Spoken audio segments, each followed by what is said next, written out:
Merci Alain et Marc pour l'invitation. Merci aussi pour la question. La question, c'est comment j'utilise l'IA en oncologie. Et en fait, je ne sais pas si j'utilise l'IA. Je ne sais pas si chacun d'entre vous sait s'il utilise ou s'il n'utilise pas l'IA. En tout cas, si c'est le cas, ce n'est pas forcément de manière tout à fait consciente. Pour autant, ça n'empêche pas de se poser la question comment utiliserai-je l'IA, du moins quelles seraient mes relations avec l'intelligence artificielle à partir du moment où elle serait mise à ma disposition, comme on l'a vu toute la journée lors des différentes présentations. Donc finalement, ce sont les promesses de l'IA, en particulier dans le cas de l'imagerie du cancer, que je vous propose que nous explorions ensemble. Alors j'ai essayé de classer ce que m'apporterait l'IA, ce que seraient les promesses de l'IA, en 4 catégories. C'est un peu arbitraire, mais ça permet de préciser clairement ce que serait mon utilisation et mes relations avec cette IA, parce qu'elles peuvent être plus ou moins complexes, ces relations. On peut lui demander de trouver des pathologies, des cancers en l'occurrence, on est plutôt dans la vision du dépistage. On peut lui demander de caractériser, on peut lui demander de quantifier, enfin on peut espérer qu'elle le fera, certains nous promettent qu'elle le fera. Et on peut espérer aussi, parmi les promesses, qu'elle prédise quelque chose.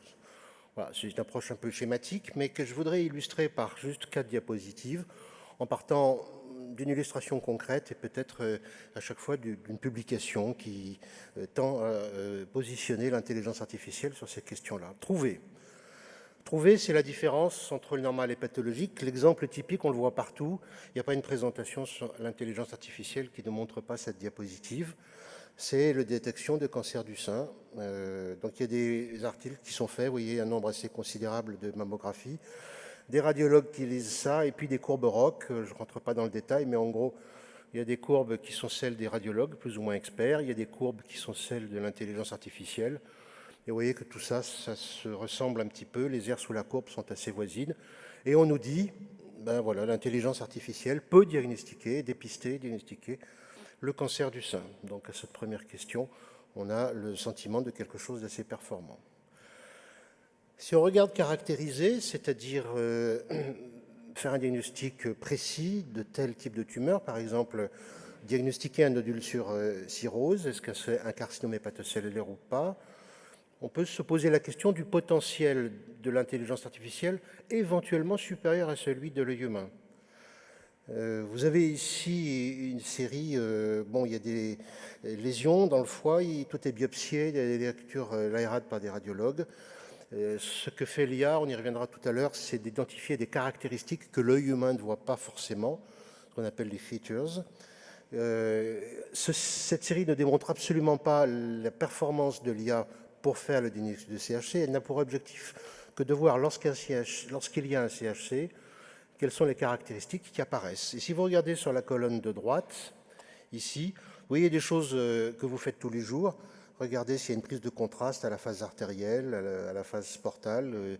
Regardez le diamètre du nodule avec des significativités qui sont pas mal sans être absolument parfaites. Et puis voilà un certain nombre de features.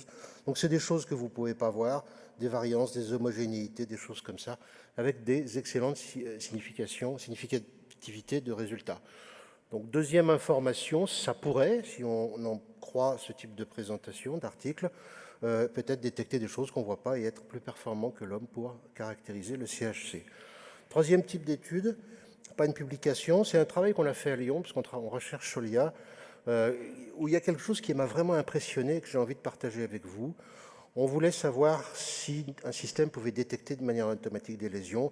En gros, l'idée, c'était le volume total des métastases hépatiques. Alors, vous avez le nombre de métastases qu'on avait récupérées. On a contouré ça très soigneusement à 2 radiologues, et puis on a travaillé en 2 temps. Un premier temps, description algorithmique de ce qu'on faisait quand on faisait du contourage. On a travaillé pendant un an et demi avec un ingénieur, et on est arrivé à un résultat qui était finalement pas mal en volume trouvé par la machine sous algorithme et par les radiologues. Finalement, on était relativement voisins. Et puis, au bout d'un an, l'occasion nous a été donnée de donner cette série de 46 scanners à quelqu'un qui avait un système d'intelligence artificielle. C'était le laboratoire Médicis à Paris. Ils avaient un réseau qui était entraîné, ils ont pris les scanners et en 8 jours, ils nous ont donné le résultat. Ce qu'on avait mis 1 an et demi à faire. Les résultats, ils sont sur les diagrammes de droite. Les comparaisons se font par la méthode de Dice, c'est-à-dire qu'on compare simplement la superposition des surfaces telles qu'on les définit par les contourages. En bleu, les points bleus, c'est ce qu'a fait l'intelligence artificielle en 3 jours. Les points rouges, c'est ce qu'on a fait en travaillant péniblement par algorithme en 1 an et demi. La courbe, plus elle est près du 1, plus le DICE est un meilleur, meilleur le résultat doit être considéré.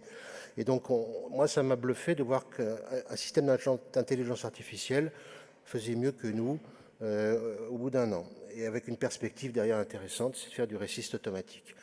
Et puis, la quatrième promesse, c'est prédire. Je ne rentre pas du tout dans les détails. Il y a des gens qui nous disent qu'avec les caractéristiques qu'on trouve sur des images radiologiques, des scanners ou des IRM, dans ce qu'on a décrit sous le terme de radiomique, de même qu'avec la génomique, on pourrait trouver des caractéristiques qui permettent de prédire des réponses au traitement ou la survie à certains cancers, et voire même associer les deux sous un terme qu'on appelle la radiogénomique. Alors, l'intérêt finalement de classer les 4 promesses de cette manière-là, c'est que finalement, on a quoi?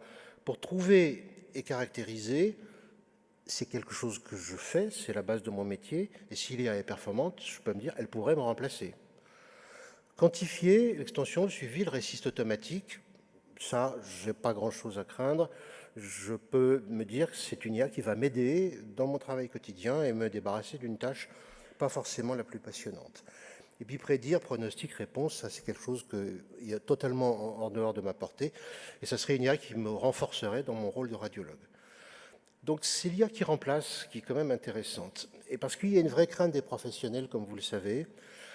C'est vrai que nous sommes exposés parce que, par définition, nous utilisons des données qui sont numériques, qui sont normées, donc facilement accessibles à un système informatique quel qu'il soit, qui sont stockées dans des packs. On a des grandes bases de données, donc tout ça suscite, bien entendu, l'envie de beaucoup de structures ou d'industriels, et à juste titre d'ailleurs, qui veulent s'intéresser à l'intelligence artificielle et qui nous proposent de partager et de faire des partenariats. Et puis il y a aussi un peu l'image technicien des radiologues, malheureusement assez forte dans le grand public et peut-être même dans les instances dirigeantes des universitaires ou au niveau des ministères. En gros, les radiologues, peut-être qu'on pourrait s'en passer. Et l'IA, ça va être formidable parce qu'elle va remplacer les radiologues de manière efficace. C'est ce que nous promettent certains. On est tous d'accord, et on l'a entendu toute la journée dans cette salle, c'est probablement pas vrai, mais dites-vous bien que dans l'imaginaire collectif, en dehors des communautés radiologiques, c'est quand même quelque chose qui est souvent véhiculé. Vous voyez, ce charmant jeune homme, là, en 2017, Geoffrey Hinton, on devrait arrêter d'entraîner les radiologues. Ouais, c'est comme ça, c'est clair. Et en gros, on est comme les coyotes au bord de la falaise et qu'on ne voit absolument pas ce qui est devant nous. Donc c'est quand même quelque chose en tout cas, dont il faut prendre conscience et contre lequel il faudra peut-être lutter parce qu'il y a des gens qui prennent des décisions, notamment sur l'enseignement, sur les promotions universitaires, qui ont éventuellement ce genre d'idées en tête. Donc, raison de craindre l'IA, c'est ce message qui consiste à dire que l'IA peut remplacer l'homme. Et pourquoi est-ce que l'IA pourrait remplacer l'homme? Pourquoi certains se permettent de dire ça? Eh bien, ils nous disent l'IA fonctionne comme le cerveau de l'homme, donc il n'y a pas de raison que ça ne remplace pas un jour, et l'IA peut acter et décider comme l'homme. Et cette analogie avec le cerveau, elle nous est servie assez régulièrement à 2 niveaux. Il y a ces schémas dans lesquels je ne rentrerai pas, mais qui, sur le plan organisationnel, font une comparaison entre ce cerveau avec ses neurones et ses connexions synaptiques, et puis les réseaux de neurones informatiques, le poids synaptique à l'intersection des différents neurones au niveau des synapses, et puis une sorte de similitude entre les couches d'entrée et les couches de sortie, correspondant schématiquement à la rétine et au cortex temporal, dans lequel nous analysons et nous interprétons les images que notre cortex visuel a par ailleurs traitées, et ce qui correspondrait aux couches cachées des systèmes informatiques qui font de l'IA. Voilà, alors on nous dit, vous voyez, ça fonctionne pareil, donc peut-être qu'un jour l'IA pourra faire comme le cerveau de l'homme. Attention. Et puis le deuxième chose, c'est le fonctionnement. L'IA, ça caractérise, c'est ce qu'on appelle les features, avec tout un tas d'intitulés ici, qui sont donc des choses que nous ne voyons pas. Ça peut se faire de manière superfisée, puis ensuite de manière presque automatique, par le deep learning, par renforcement. Et qu'est-ce qu'on retient? En tout cas, qu'est-ce que voudraient les gens qui nous expliquent ça nous faire retenir? L'IA apprend comme l'homme, l'IA peut progresser sans programmation a priori, par association de caractéristiques, éventuellement grâce à la radiomique avec une meilleure performance que l'homme, avec un résultat obtenu par une somme de probabilités, ce qui est exactement la manière dont nous pensons. On n'est jamais complètement certain d'une décision, c'est une probabilité d'une bonne décision qui nous fait finalement décider. Et en gros, l'IA peut agir de manière autonome et optimale en fonction d'un objectif à atteindre. Voilà la conclusion des Cassandre, des Elon Musk, des Laurent Alexandre et plein d'autres qui nous disent que l'IA va faire disparaître les radiologues sur la base de raisonnements comme ceci. Alors, il y a quand même des raisons de douter de ce raisonnement. Les idées fausses, les limites, la boîte noire, je vais regarder ça avec vous en détail.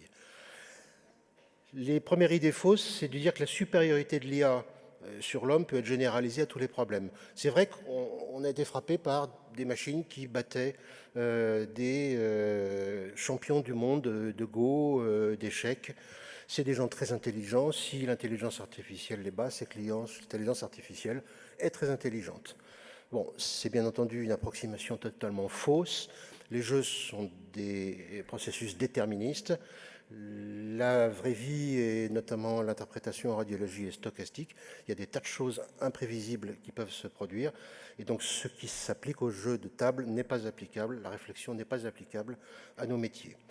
Deuxième idée fausse, les big data sont une représentation immédiate et non exhaustive et non biaisée du monde. C'est bien sûr très faux.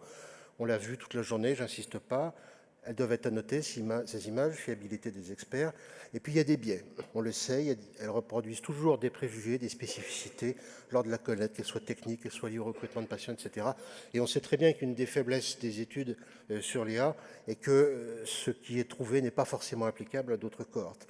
Regardez cette image-là. Vous montrez ça à un enfant de 5 ans, il va probablement, facilement, si vous lui dites ça c'est une radio de quelqu'un de son coup, il va vous dire bah, tiens celui-là il a avalé une paire de ciseaux.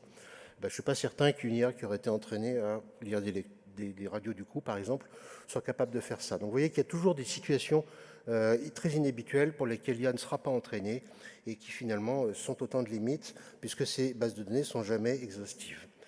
L'IA tient compte pour partie seulement du contexte dans lequel elle est mise en jeu. Imaginez qu'on apprenne à l'IA à reconnaître des chiens sur un canapé. Voilà, vous avez 4 images, il y en a 2 où il y a un chien sur un canapé, et puis on lui montre cette image-là, et là il va vous dire que c'est un chien sur un canapé, il y a des yeux, il y a des oreilles, et c'est parfait. Alors évidemment, si vous savez, sans que je vous ai même jamais montré un éléphant sur un canapé, que c'est un éléphant sur un canapé. Donc l'IA est performante pour des questions très ponctuelles. Et si on voulait transposer ça dans le domaine du diagnostic, l'imagerie du foie par exemple, le radiologue, pas forcément totalement expert, mais plutôt bon, fera toujours des diagnostics dans de bonnes conditions, d'angiome, d'HNF, de métastases, etc. Une IA qui aurait été entraînée par exemple pour, comme on l'a vu tout à l'heure, identifier le CHC, le ferait-elle mieux que l'humain si on en croit la publication qu'on a regardée?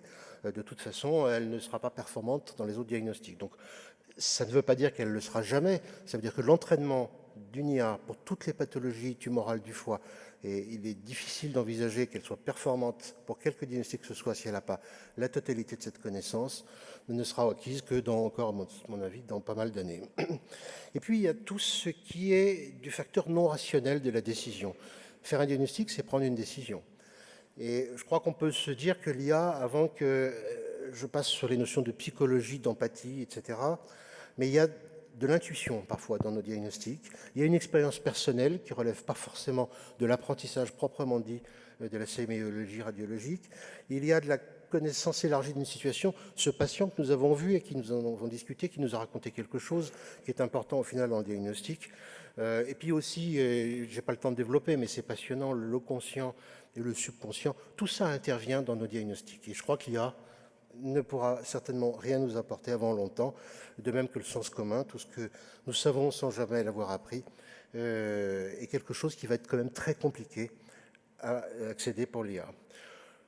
La boîte noire, juste un point, la boîte noire prédit mais n'explique pas, et elle ne fait que raisonner par assimilation, par comparaison, sans qu'il y ait d'hypothèse préalable.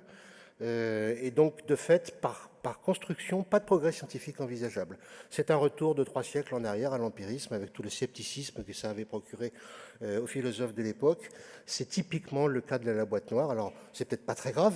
Certains l'ont dit, il y aura de toute façon tellement de data que ça sera intéressant. Mais en fait, sur le plan de la connaissance humaine et de la connaissance de la vérité scientifique, c'est extrêmement problématique. Et puis, ce qui pourrait en fait être déterminant dans l'utilisation de l'IA, c'est plein d'autres choses. Au point où on en est dans le déploiement de l'IA, quel est l'objectif finalement? Est-ce qu'un bénéfice économique ou une amélioration des soins? Il faut se rappeler que la FDA a un rôle très permissif en ce moment sur les systèmes d'intelligence artificielle parce qu'ils veulent capter ce marché pour les entreprises américaines. Et puis il y a cet homme-là dont je vous ai mis la photo, c'est un juge américain. C'est peut-être lui qui va décider in fine. Les radiologues américains payent 3% de leurs gains sur la radiographie, sur les mammographies, en frais de justice, parce qu'ils ont des procès, ils sont obligés de payer des avocats. Et on ne sait pas pour l'instant ce qu'il en sera avec l'intelligence artificielle, avec une diffusion très large. Si les dépenses pour les radiologues américains est supérieure à 3%, il n'est pas certain qu'ils aient vraiment envie de continuer. Et puis on ne sait pas ce qu'est la jurisprudence, qui va payer le radiologue ou le fournisseur du logiciel. Donc il y a beaucoup d'incertitudes. Je n'ai pas beaucoup de temps, donc je vais sauter la fin de la présentation, simplement pour vous rappeler une chose, c'est la faiblesse des publications actuelles. Vous avez ici des courbes exponentielles que vous connaissez bien, qui nous disent, qui nous montrent que la publication, ici c'est au total médecine, ça la radiologie est ici annuelle, donc il y en a de plus en plus. Mais certains observateurs qui considèrent que voilà, la quantité massive de données masque totalement la faiblesse des publications. Et je voudrais vous montrer cette méta-analyse dans le Lancet Digital de 2019. On part de 31 000 papiers. Bon, très vite, ils en éliminent une 30 000. Et puis, il y en a 122 qui sont des vrais papiers qui paraissent solides. Voilà, full text. Ils regardent ça, là-dedans, ils voient qu'il n'y a pas de comparaison avec des opérateurs humains, donc ils en éliminent encore. Et puis, finalement, ils en trouvent que 82, et sur les 82, il y en a 57 sur des bases de données sans validation sur une autre cohorte de patients, en tout cas un autre centre dans lequel on aurait pu faire intervenir cette IA. Donc au final, il n'y a plus que 25 études analysables et solides sur le plan scientifique. Je suis peut-être un peu sévère, je ne vais pas regarder le détail de cette méta-analyse, mais franchement, c'est assez éloquent sur ce qui se passe avec l'IA. Voilà, donc je vais conclure là-dessus. Faiblesse, vous avez vu que ce sont des systèmes qui sont efficaces pour une seule tâche pour laquelle elle a été entraînée. Donc il va falloir, avant qu'elle soit vraiment performante dans la diversité de nos activités, encore pas mal de temps, mais on a fondé quand même à penser que ça puisse un jour arriver. C'est une boîte noire avec la possibilité d'erreur et l'impossibilité de progresser sur le plan scientifique de mon point de vue. Bon, la force, c'est que c'est quand même très efficace dans certains cas, ça peut nous rendre service. Ça a une capacité d'apprentissage, ça c'est assez remarquable, et puis ça marche tout le temps, ça ne prend pas le café, ça ne se met pas en grève, donc ça peut être quand même assez intéressant, et je crois que ça peut, c'est à regarder avec beaucoup d'intérêt dès lors qu'on la pilote, qu'on en garde totalement la maîtrise, et ça pourrait nous aider à ce moment-là à résoudre un certain nombre de problèmes et à atteindre un certain nombre d'objectifs. Merci beaucoup Pierre-Jean pour cette très belle démonstration.